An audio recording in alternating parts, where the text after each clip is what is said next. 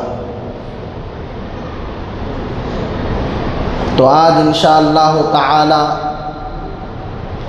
انہی دو چیزوں پر مختصر طور پر مجھے بات کرنی ہے،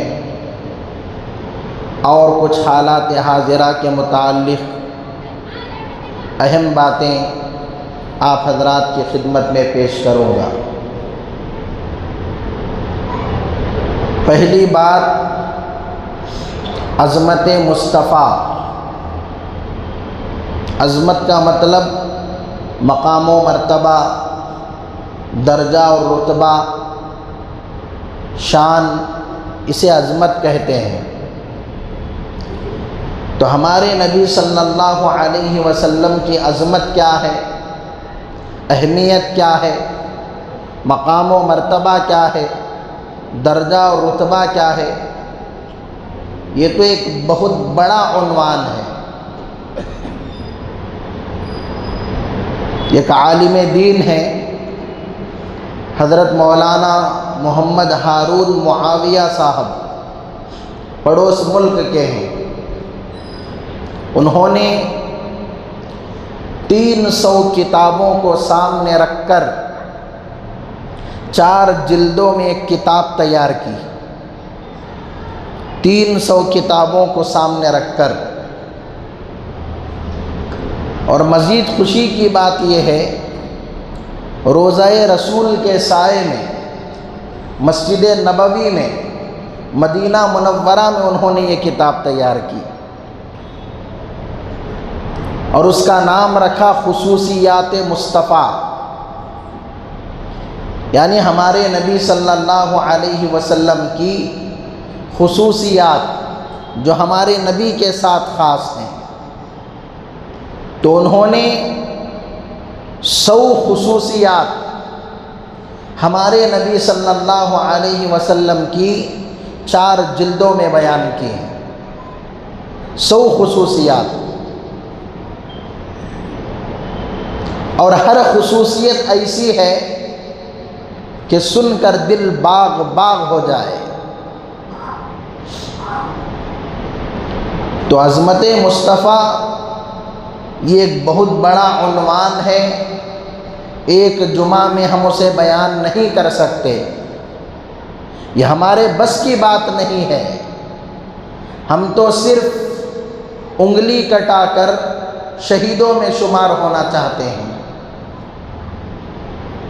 بیان کرنے والے تو بیان کر کے چلے گئے، سنانے والے تو سنا کر چلے گئے، لکھنے والے تو لکھ کر یا خزانہ دے کر چلے گئے۔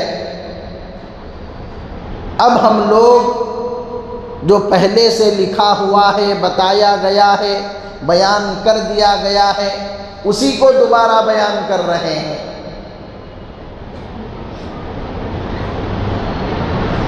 نبی کی سیرت کو بیان کرنا یہ ہمارے بس کی بات نہیں ہے۔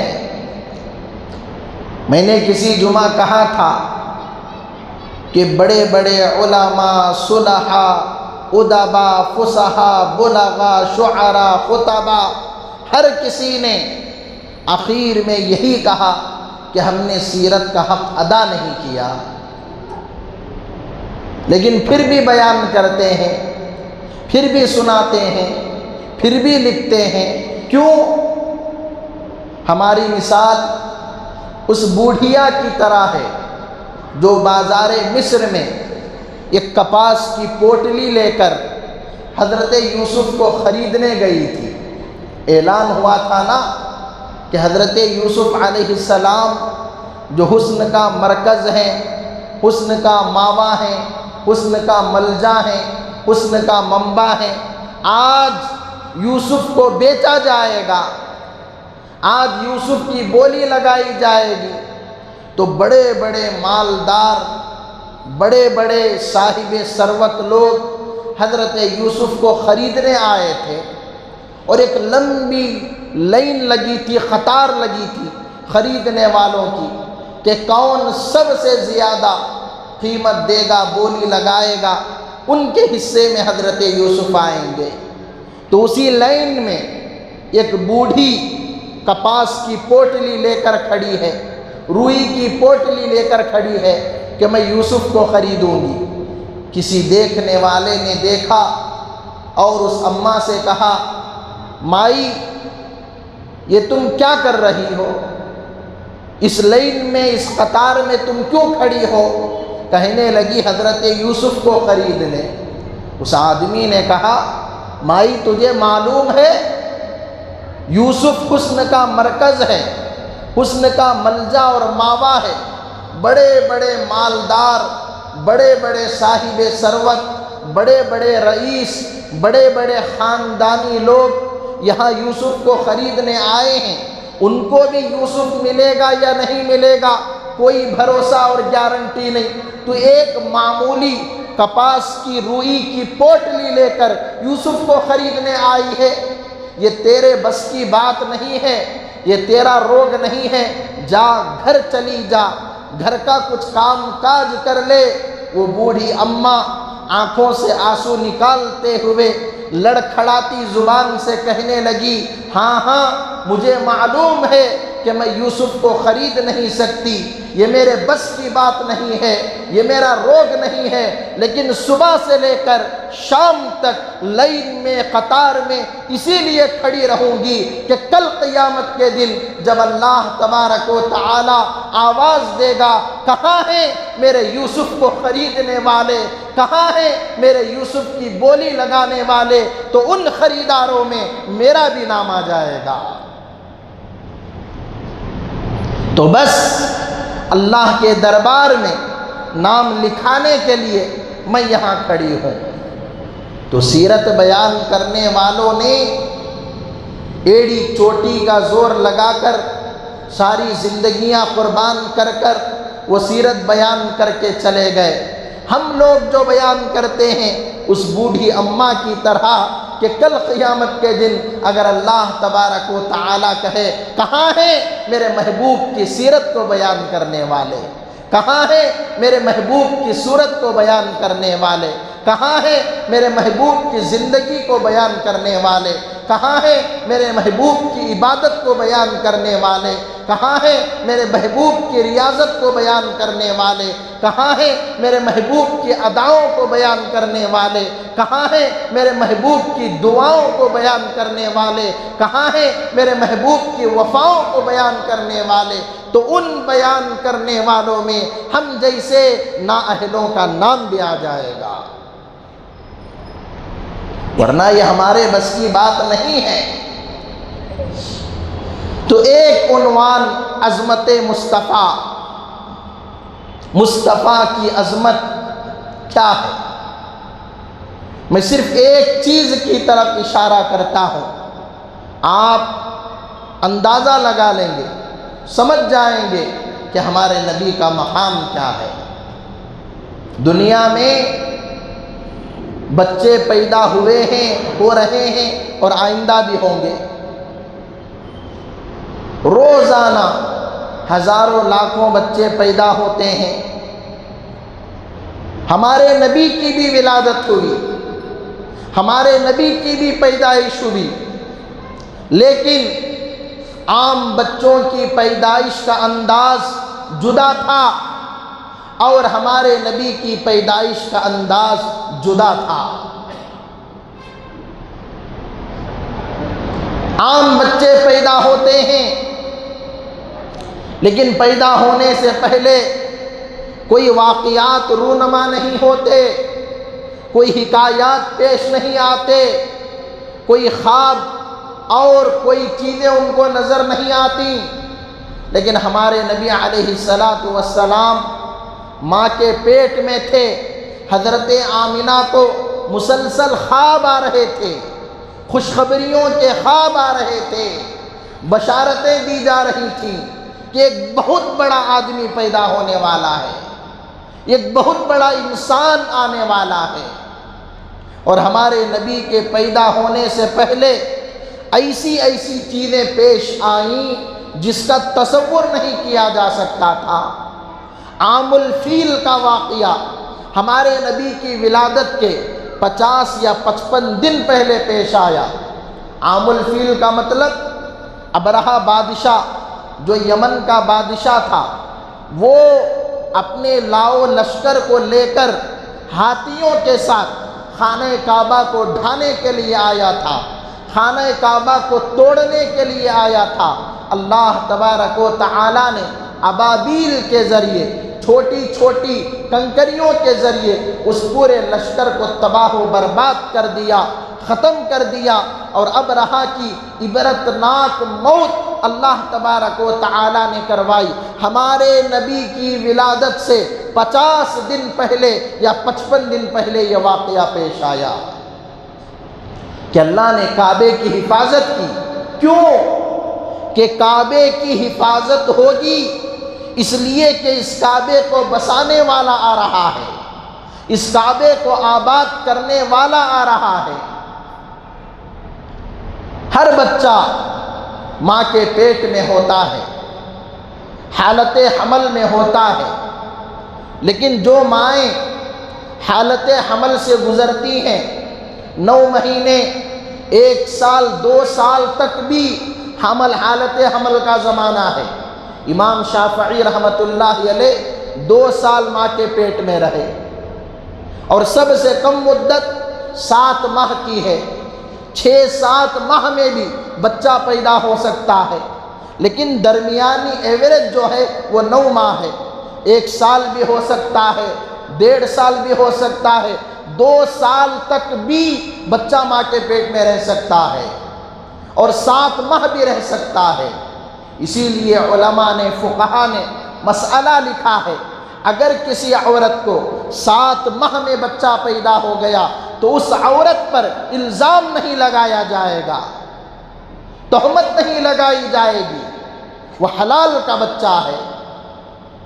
تو حالت حمل سے مائیں گزرتی ہیں، تو جو شادی شدہ افراد ہیں، جو باپ ہیں، ان کو معلوم ہے کہ وہ مائیں کس حالت سے گزرتی ہیں۔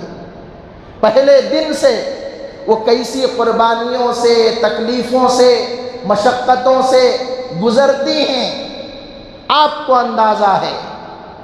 حضرت آمنہ فرماتی ہیں پورا 9 مہینے کا عرصہ حالت حمل میں میرا گزرا، 1 دن بھی مجھے تکلیف نہیں ہوئی، 1 دن بھی مجھے تکلیف نہیں ہوئی۔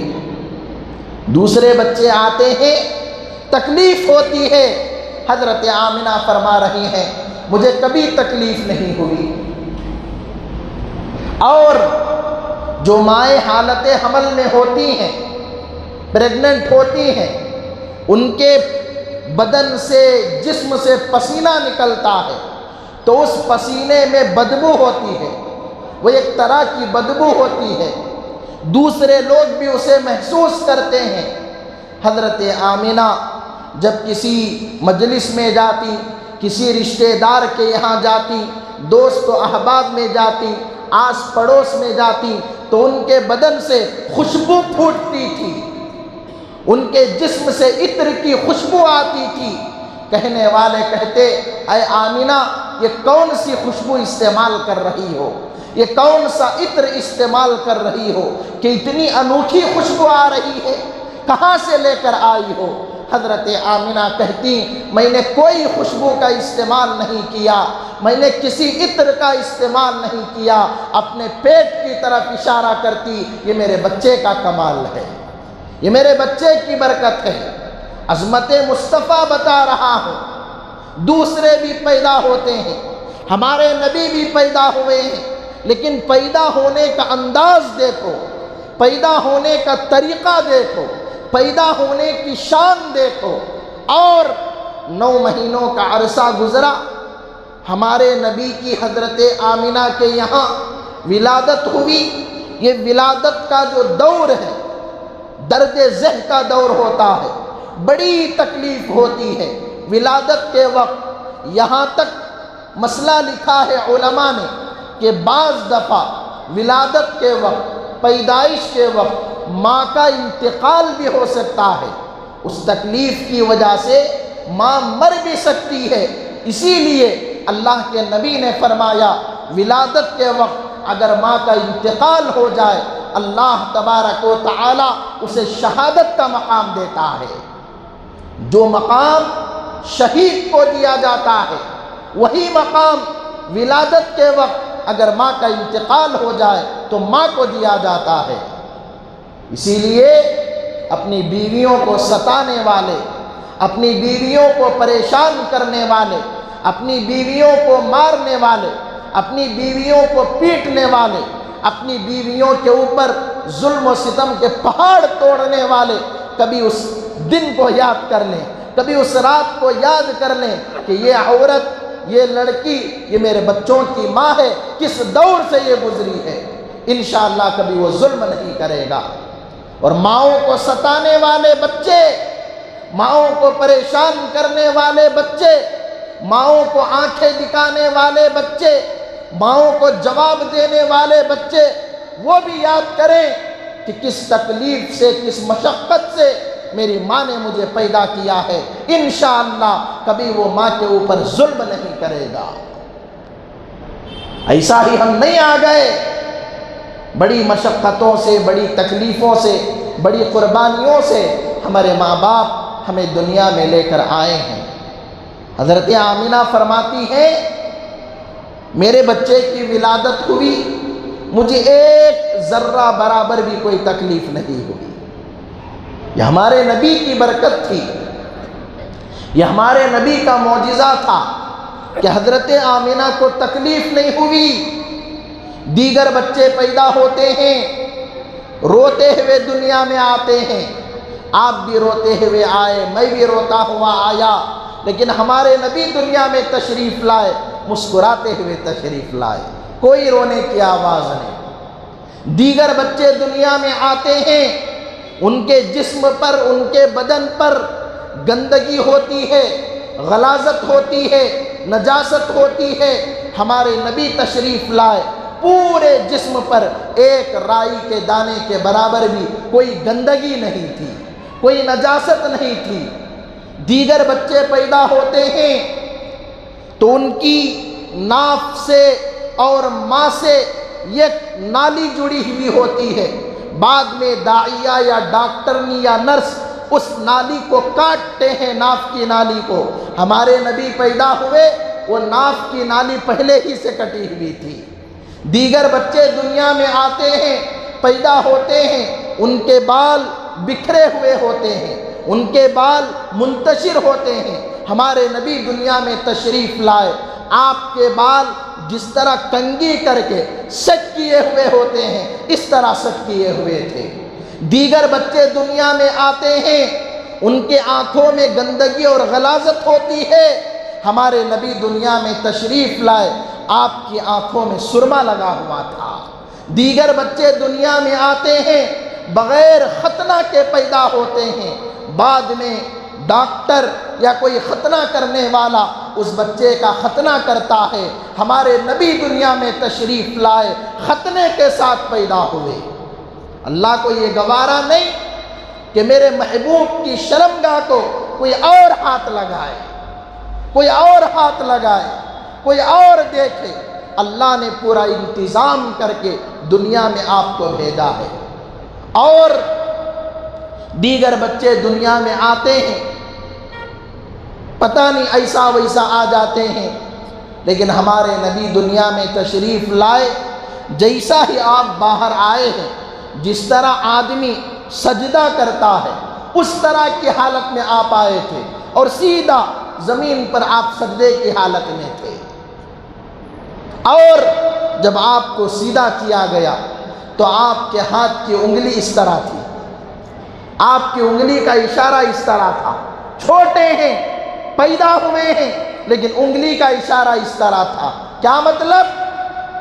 کہ اب دنیا میں جو ہزاروں لاکھوں بتوں کی، معبودوں کی پوجا کی جا رہی ہے، بتوں کی پرستش کی جا رہی ہے، اب میں آ گیا ہوں، اب یہ خدا کی دعوت دوں گا، اب یہ خدا کی توحید کو بیان کروں گا، اب ایک رب کی ربوبیت کو بیان کروں گا۔ یہ سب باطل ہیں، معبودان باطلہ ہیں، اب ایک اللہ کے سامنے جھکنا ہوگا۔ یہ پیغام تھا، یہ پیغام تھا۔ دیگر بچے پیدا ہوتے ہیں، چراغ کی ضرورت پڑتی ہے، روشنی کی ضرورت پڑتی ہے۔ ہمارے نبی پیدا ہوئے، حضرت عثمان کی والدہ موجود تھی، حضرت عبد الرحمن ابن عوف کی والدہ موجود تھی وہاں گھر میں۔ کہتی ہیں روشنی کی چراغ کی ضرورت نہیں پڑی، خود بخود پورا کمرہ روشنی سے منور ہو گیا تھا، نور سے منور ہو گیا تھا۔ اور ہمارے نبی جب پیدا ہوئے ہیں، ہمارے نبی جب پیدا ہوئے ہیں تو فارس میں ایک آگ جل رہی تھی جو 1000 سال سے جل رہی تھی، کبھی بجھی نہیں تھی۔ فارس کے لوگ آگ کی پوجا کیا کرتے تھے، 1000 سال سے مسلسل وہ آگ جل رہی تھی۔ جیسا ہی ہمارے نبی پیدا ہوئے، دھڑام سے وہ آگ بجھ گئی، وہ آگ بجھ گئی کہ اب آگ کی پوجا نہیں کی جائے گی، اب آگ کو پیدا کرنے والے کی عبادت کی جائے گی۔ یہ پیغام تھا۔ اور بڑے بڑے 14 کنگورے، بڑے بڑے 14 پلر قیصر و کسریٰ کے، وہ بھی گر گئے، ٹوٹ گئے، ایک زلزلہ برپا ہو گیا۔ جس طرح آج امریکہ سپر پاور ہے، اس زمانے میں قیصر و کسریٰ، ایران، فارس، یہ سب سپر پاور تھے۔ تو ان کے ملکوں میں، ان کے ایوانوں میں زلزلہ برپا ہو گیا ہمارے نبی کی ولادت کے وقت۔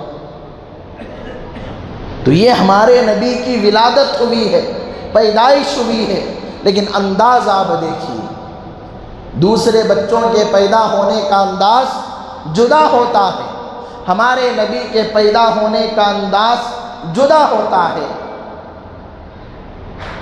یہ عظمت مصطفیٰ ہے، یہ مقام مصطفیٰ ہے، یہ شان مصطفیٰ ہے۔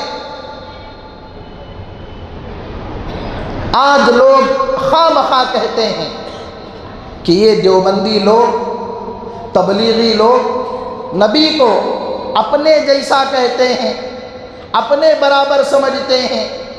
اللہ کے گھر میں بیٹھ کر جمعہ کے مبارک موقع پر اللہ کی قسم کھا کر کہہ رہا ہوں، ایک نمبر کا گستاخ اور ایک نمبر کا ابو جہل کی نسل کا وہ ہوگا جو نبی کو اپنے جیسا کہے، جو نبی کو اپنے برابر کہے۔ اہل سنت والجماعت احناف دیوبند کا عقیدہ سنو، ساری کائنات ایک طرف، ساری کائنات کے انسان ایک طرف، انبیاء ایک طرف، صحابہ ایک طرف، ملائکہ ایک طرف، اولیاء ایک طرف، اصفیاء ایک طرف، اتقیاء ایک طرف، ہمارے نبی کی ذات ایک طرف۔ ساری کائنات مل کر ہمارے نبی کی ذات کا مقابلہ نہیں کر سکتی۔ کون کہتا ہے کہ نبی ہمارے جیسے؟ کون کہتا ہے کہ نبی ہمارے برابر ہے؟ خواہ مخواہ جھوٹی باتیں پھیلائی جاتی ہیں، افواہیں پھیلائی جاتی ہیں، الزامات لگائے جاتے ہیں، تہمتیں لگائی جاتی ہیں۔ ہم کیا کہتے ہیں؟ ہمارے نبی انسان ہیں، لیکن ہمارے جیسے انسان نہیں، تمہارے جیسے انسان نہیں۔ ہمارے نبی بشر ہیں، لیکن ہمارے تمہارے جیسے بشر نہیں۔ ہم بشر، ہمارے آقا سید البشر، ہم بشر، ہمارے آقا افضل البشر، ہم بشر، ہمارے آقا اکمل البشر، ہم بشر، ہمارے آقا سید البشر، ہم بشر، ہمارے آقا احسن البشر، ہم بشر، ہمارے آقا اشرف البشر۔ بشر بشر ہونے میں فرق ہے۔ میں بھی انسان ہوں، آپ بھی انسان ہیں، ولی بھی انسان ہے، صحابی بھی انسان ہے، نبی بھی انسان ہے، لیکن انسان انسان میں بہت فرق ہے۔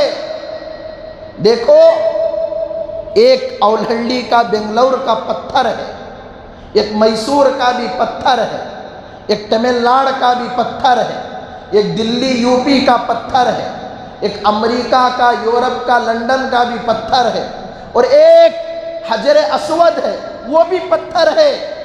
مجھے بتائیے، ساری دنیا کے پتھر مل کر حجر اسود کا، اس پتھر کا مقابلہ کر سکتے ہیں؟ نہیں کر سکتے، اس لیے کہ یہ دنیا کے پتھر ہیں، حجر اسود جنت کا پتھر ہے۔ ایک ہمارے یہاں کا پانی ہے، ایک کاویری کا پانی ہے، ایک بسلری پانی ہے، اور ایک زمزم کا پانی ہے۔ مجھے بتائیے، ساری دنیا کے پانی مل کر زمزم کے پانی کا مقابلہ کر سکتے ہیں؟ کر سکتے ہیں؟ نہیں کر سکتے۔ اسی طرح ہم بھی انسان ہیں، آپ بھی انسان ہیں، ہمارے نبی بھی انسان ہیں، لیکن ساری دنیا کے انسان مل کر ہمارے نبی کے تلووں کی دھول کا مقابلہ نہیں کر سکتے۔ کون کہتا ہے کہ ہمارے نبی ہمارے جیسے ہیں؟ کوئی نہیں کہتا۔ اگر کوئی کہتا ہے، ایک نمبر کا گستاخ ہے، ایک نمبر کا بے ادب ہے، ایک نمبر کا کذاب ہے۔ ہمارے نبی کا مقام بہت اونچا ہے۔ ہم پیدا ہوئے دنیا کی مٹی سے، ہمارے نبی پیدا ہوئے جنت کی مٹی سے۔ جنت کی مٹی سے ہم سو جائیں، ہمارا وضو ٹوٹ جائے، ہمارے نبی سو جائیں، آپ کا وضو نہ ٹوٹے۔ ہم چلیں، بھاگیں، دوڑیں، ہمارے جسم سے پسینہ نکلے تو ہمارے پسینے سے بدبو آئے، ہمارے نبی کے جسم سے پسینہ نکلے، اس پسینے سے خوشبو نکلے۔ ہم استنجا کے لیے جائیں، حاجت کے لیے جائیں، وہاں سے بدبو آئے، ہمارے نبی استنجا کے لیے جائیں، اپنی حاجت کے لیے جائیں، وہاں بھی بدبو نہ آئے۔ کیا سمجھتے ہیں نبی کے مقام کو، نبی کی عظمت کو، نبی کے مرتبے کو؟ تو اہل سنت والجماعت، احناف، دیوبند کا عقیدہ ہے، اللہ کے بعد اگر کسی کا مقام و مرتبہ ہے تو وہ ہمارے نبی کا مقام ہے۔ آپ سے بڑھ کر پوری کائنات میں، زمین و زمان میں، مکین و مکان میں کوئی نہیں ہے، کوئی نہیں ہے۔ تو عظمت مصطفیٰ کو سمجھنا چاہیے، مقام مصطفیٰ کو سمجھنا چاہیے۔ میں نے صرف ایک چیز کی طرف اشارہ کیا، ولادت کی طرف۔ ابھی میں نے بچپن کو، لڑکپن کو، جوانی کو، شادی کو، ادھیڑپن کو، بڑھاپے کو کچھ بیان نہیں کیا، صرف ایک چیز کی طرف اشارہ کیا، وہ بھی ادھورا۔ آپ اندازہ لگا سکتے ہیں کہ ہمارے نبی کا کیا مقام ہے، ہمارے نبی کا کیا درجہ اور رتبہ ہے۔ ابھی محبت مصطفیٰ باقی ہے، ابھی اطاعت مصطفیٰ باقی ہے۔ محمد کی محبت دین حق کی شرط اول ہے، اسی میں ہو اگر خامی تو سب کچھ نامکمل ہے۔ اگر محبت مصطفیٰ نہ ہو تو کچھ بھی کامیاب نہیں، کوئی چیز اللہ کے دربار میں قبول نہیں۔ تو آئندہ جمعہ انشاءاللہ میں اسے بیان کروں گا، لیکن ایک اہم اعلان ہے جو بہت ضروری ہے، آپ حضرات اسے غور سے سنیں۔ جمعیت علماء کی طرف سے اور all India Muslim personal law board کی طرف سے اور ہماری ریاست کرناٹک کی جو بڑی بڑی تنظیمیں ہیں، ان سب کی تنظیموں کی طرف سے یہ پیغام آیا ہے کہ ریاست کرناٹک کی حکومت موجودہ وہ پورے کرناٹک کا سروے کرا رہی ہے، ذات پات کے طور پر وہ سروے کرا رہی ہے، اور اس سروے میں 60 سوالات پوچھے گئے ہیں۔ کتنے سوالات؟ 60 سوالات پوچھے گئے ہیں، تو ہر سوال کا جواب دینا ہے۔ تو اس میں آپ کا مذہب بھی پوچھا گیا ہے، آپ کا مسلک بھی پوچھا گیا ہے، آپ کی برادری کون سی ہے وہ بھی پوچھا گیا ہے۔ اس کے علاوہ آپ کے گھر میں کتنے افراد رہتے ہیں، بڑے کتنے ہیں، چھوٹے کتنے ہیں، اسکول کتنے جاتے ہیں، کالج کتنے جاتے ہیں، کیا کام کرتے ہیں، کیا کاروبار کرتے ہیں، آپ بنگلور ہی کے ہیں یا دوسرے علاقے سے آئے ہیں، بہار سے، یو پی سے، گجرات سے، تمل ناڈو سے، آندھرا سے، کہاں سے آئے ہیں، آپ کی جائے پیدائش کیا ہے، آپ کی ماہانہ انکم کیا ہے، سالانہ انکم کیا ہے، آدھار نمبر کیا ہے، یہ ساری تفصیلات 60 سوالات پر پوچھے گئے ہیں۔ تو بہت ہی اہم یہ سروے ہے، ہمارے اکابر کی طرف سے، بڑوں کی طرف سے یہ پیغام آیا ہے کہ جب حکومت کے کارندے آئیں گے تو ہمیں صحیح صحیح جوابات دینے ہیں، اور اپنے نام صحیح اسپیلنگ کے ساتھ ہمیں وہاں لکھانے ہیں۔ پہلے کیا ہوتا تھا کہ لوگ پین اور بک لے کر آتے تھے اور سروے کرتے تھے، لیکن اب ایسا نہیں ہوگا، وہ ڈائریکٹ لیپ ٹاپ لے کر آئیں گے، اپنا سسٹم لے کر آئیں گے، آپ کے گھر میں بیٹھ کر ڈائریکٹ وہ ٹائپ کریں گے، ڈائریکٹ وہ ٹائپنگ کریں گے۔ تو جب وہ آئیں گے تو ہمیں ان کا تعاون کرنا ہے اور ان کے پاس بیٹھ کر صحیح نام لکھوانا ہے، صحیح آپ کی جو تفصیلات ہیں، ڈیٹیلز ہیں، وہ صحیح طریقے سے دینا ہے۔ اور انشاءاللہ وہ کیا کیا سوالات ہوں گے، وہ کیا ترتیب ہوگی، اس سلسلے میں ہمارے ذمہ دار مشورہ بھی کریں گے اور آپ حضرات کو بتائیں گے بھی۔ دعا فرمائیں اللہ تبارک و تعالی ہم تمام کو کہی گئی باتوں پر، سنی گئی باتوں پر عمل کی توفیق نصیب فرمائے، آمین۔ وآخر دعوانا ان الحمد للہ رب العالمین۔ اللهم صل على سيدنا محمد